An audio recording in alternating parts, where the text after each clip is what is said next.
আসসালামু আলাইকুম সম্মানিত দর্শকবৃন্দ, আশা করি আপনারা সবাই ভালো আছেন। আজকে দেখেন এই যে গাছের যে পাতাগুলা নতুন নতুন কিন্তু পাতা গজাচ্ছে, দেখতে পাচ্ছেন। মানে এতদিন আমার মোটো ব্লগে গাছের পাতাগুলোকে ঘোরাতে লাগছে এবং প্রচণ্ড ময়লাযুক্ত লাগছে। শীতকাল ছিল, শীতকাল কেটে যাচ্ছে।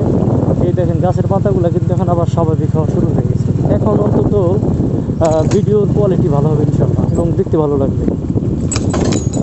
তো যাই হোক, যেতে যেতে কথা হবে। পদত্যাগ করেছেন বাংলাদেশ তত্ত্বাবধায়ক সরকারের মাননীয় ডাক ও টেলি যোগাযোগ উপদেষ্টা জনাব নাহিদ ইসলাম। তিনি পদত্যাগ করেছেন।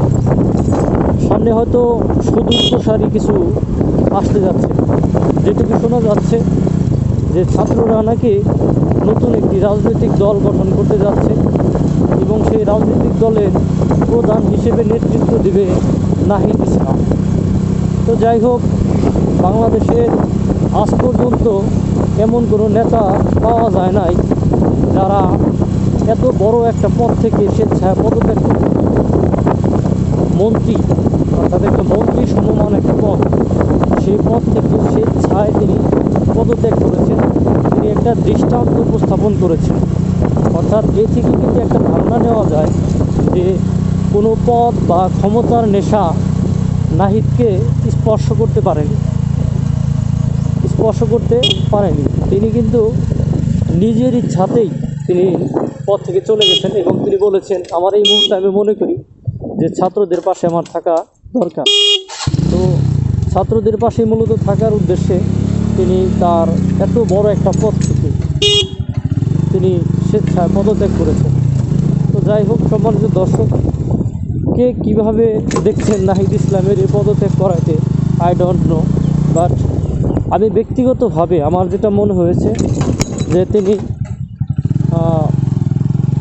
ভালো একটা কিছু উপহার দিবেন বাংলাদেশকে ইনশাআল্লাহ, এবং দেওয়ার উদ্দেশ্যেই তিনি এই পদত্যাগ করেছেন।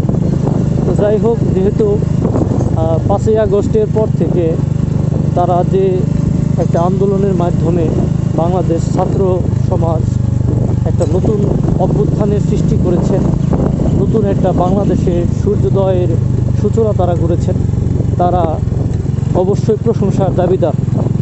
এবং এত বড় একটা পদ থেকে তিনি নিজেকে সরিয়ে নিয়েছেন। ক্ষমতা প্রাচুর্যতার লোভ তাকে স্পর্শ করতে পারেনি। যেখানে বাংলাদেশে ছোটোখাটো এমপি হলেই মোটামুটি 14 গোষ্ঠী বসে খাওয়ার মতো উপক্রম হয়ে যায়। নাহিদ ইসলাম চাইলে এই যে সময়টা নির্বাচনের আগ পর্যন্ত তারা টালবাহানা করে মোটামুটি অনেক কিছুই হাতিয়ে নিতে পারতেন, কিন্তু সেই লোভ নাহিদ ইসলামের নেই। এই জন্য নাহিদ ইসলামকে সাধুবাদ জানাই, তাকে ধন্যবাদ জানাই, তার প্রতি শ্রদ্ধা। এবং তিনি, অর্থাৎ ছাত্ররা যে নতুন রাজনৈতিক দল গঠন করতে যাচ্ছে, জানি না বাংলাদেশের জনগণ বিষয়টাকে কীভাবে নেবে। তবে আমার যেটা মনে হয়েছে, যেহেতু ক্ষমতা বা পদের লোভ তাকে স্পর্শ করতে পারেনি, এমন একজন মানুষের যে দলে আছে সেই দলকে অবশ্যই সাধুবাদ জানানো উচিত এবং তাদেরকে সাদরে গ্রহণ করা উচিত। সম্মানিত দেশবাসী, আপনাদের কাছে বিবেকের কাছে একটা আমার চাওয়া থেকে যাবে যে আপনাদের বিবেক যদি বলে যে না, নাহিদ ইসলাম সহ নবগঠিত যে দল আসতেছে সে দল দেশের জন্য ভালো করবে, তাহলে অবশ্যই তাদেরকে সাপোর্ট দেবেন। তো নাহিদ ইসলামের প্রতি অনেক অনেক দোয়া এবং শুভকামনা রইল।